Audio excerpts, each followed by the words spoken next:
We've all been there. That moment when you realize someone you thought you could trust, well, they aren't who they seem to be. Today we're going to break down a really practical guide for dealing with two-faced people so you can protect your peace and just move on. I mean, it's that horrible sinking feeling, right?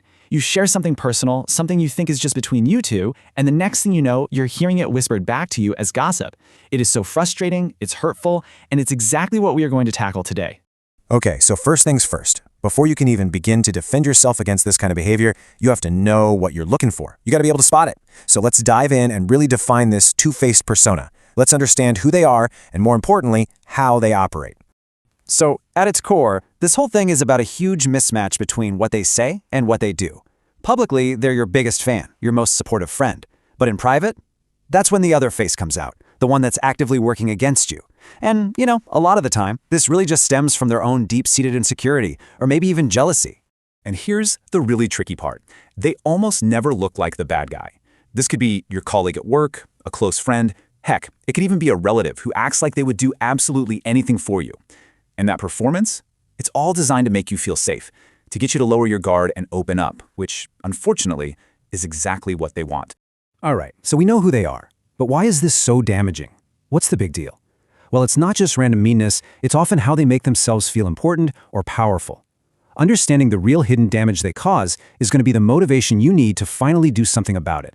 Let's look at the actual fallout. This quote just hits the nail on the head. It's perfect. You think this person is walking right alongside you, that you're on the same team, but in reality, with every single step you take together, they're quietly splashing mud all over your reputation, and you might not even notice it's happening at first. And make no mistake, the damage is very real. You might mention a tiny disagreement you had at home, and suddenly they've turned it into this huge neighborhood drama. You confide in them about a struggle you're having at work, and they turn around and use that exact information to undermine you.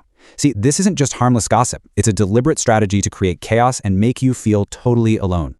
Recognizing the problem is step one, and that's a huge step. But now, let's shift gears and talk about the solution.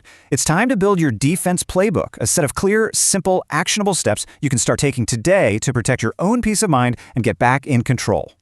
So this playbook really boils down to 3 basic moves. First, you just have to become alert. Start noticing the patterns. Second, you have to actively start creating some distance. And third, and this one is absolutely crucial, you have to stop giving them the ammunition they can use against you.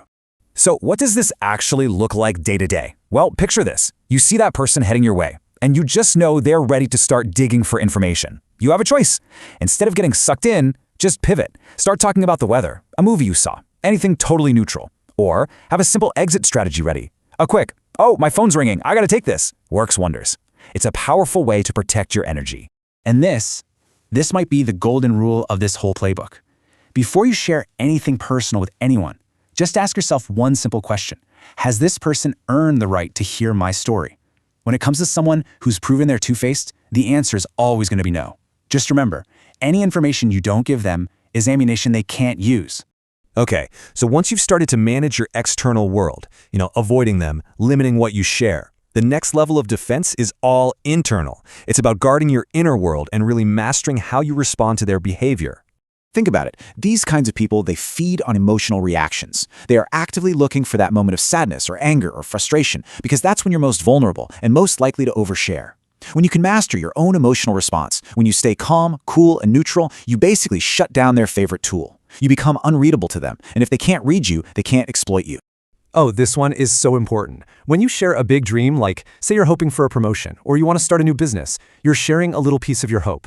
And in the wrong hands, that hope can be twisted and used to ridicule you. They might mock you if you hit a bump in the road, chipping away at your confidence bit by bit.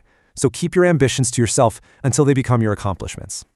Ultimately, all the power here is in your hands. This isn't about trying to change them. That's a losing battle. This is about protecting you.